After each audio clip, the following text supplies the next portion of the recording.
नमस्कार, प्रणाम. डिअर मुक्ताईक इंडियातर्फे मी देवराजा बोलतो. नागपूर शहराजवळ कळमेश्वर येथे सविताताई यांच्याबरोबर चर्चा वार्ता. शहरामध्ये आम्ही आलेलो आणि आपल्यासमोर श्रीमती सविता सुनील नाथे या मॅडम आहेत. आणि नातेभाऊ म्हटलं तर आमचे फार जुने संबंध 10 वर्षापासून नातेसाहेबांचे नाहीत. नातेसाहेब म्हटलं तर एक सामाजिक क्षेत्रामध्ये त्यांचं वर्चस्व होतं आणि नेहमी जेही काही कार्यक्रम होत होते ते आम्हाला नेहमी मदत करत होते.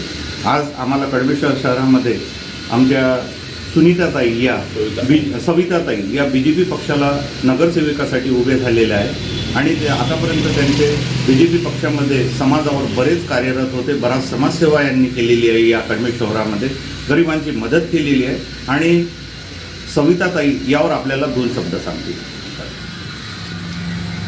नमस्कार, मी सविता सुनील नाथे. मी श्री संत लहानजी महाराज मंदिरमधली संचालिका आहे आणि 2016 पासून ते 2024पर्यंत भारतीय जनता पार्टीची महिला आघाडी अध्यक्ष म्हणून मी काम केलं आणि आता जस्ट 25 मध्ये महिला आघाडी जिल्हा उपाध्यक्ष म्हणून मी काम करत आहे. तसेच मला पोद्दार सरांनी जनता पार्टीतर्फे मला उभं राहण्याचा चान्स दिला म्हणून मी नगरसेविकासाठी उभी आहे.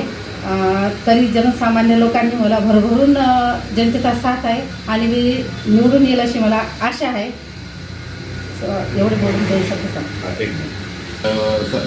काय काय म्हणजे कार्यरत झालेलं आहे, कारण समाजावरही भरपूर असे कामं दिसतात. कारण आमच्या नातेसाहेबांचे बरेच प्रवक्ते आहेत समाजावर, या कळमेश्वरावर वगैरे त्यांचे हे आहेत. 2 शब्द आणि ते सांगाल. मंदिरावर पण आपण म्हणजे हे त्यांची पूजापाठ वगैरे कसं 2 शब्द. आमची दिनचर्याची लहानजी महाराज मंदिरापासून होते आणि माझे मिस्टर सुनील नाथे हे सामाजिक कार्यकर्ते आहे. कुठलीही व्यक्ती आली तर कोणतेही कार्य असो त्या कार्यात ते सामील होतात आणि मदत करतात आणि भरभरून मला पण साथ आहे. मी पण तसेच काम सामाजिक कार्य करत राहते. आणि कळमेश्वर शहरातल्या लोकांना आणि इथच्या भगिनीबंधूंनाही माझं हेच म्हणणं आहे की खरंच नातेताईंना आपण मनापासून निवडून द्यावे, कारण सामाजिक क्षेत्रामध्ये आणि बरेच आहेत जे वर्चस्व आहे आणि आम्ही पण गेल्या 10 वर्षापासून ताईंना आणि भाऊंना ओळखतो आणि BJP पक्ष हा वर्चस्व पक्ष आहे. आतापर्यंत समाजावर आणि भारत देशावर यांचे भरपूर महत्त्वाचे मोठमोठे काम झाले आहे. एवढंच माझे 2 शब्द मी समाप्त करतो. जय हिंद, जय महाराज.